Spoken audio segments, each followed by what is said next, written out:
Hey there gamers, hope you're having a great day. Today we're taking a quick look at the Lisle 11420 hose cutter. I got this because I've been doing some work on my car, and you know what, a knife works okay, but I want perfect cuts. So here's the back, and we're gonna give it a quick demonstration. Let me just get that open there.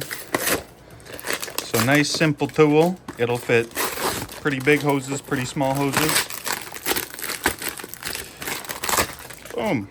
All right, so now that let's get, come on, there you go, get that all off there.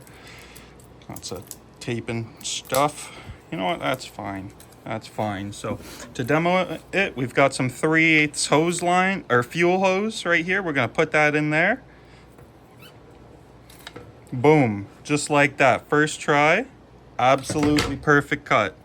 Simple as that, no burrs.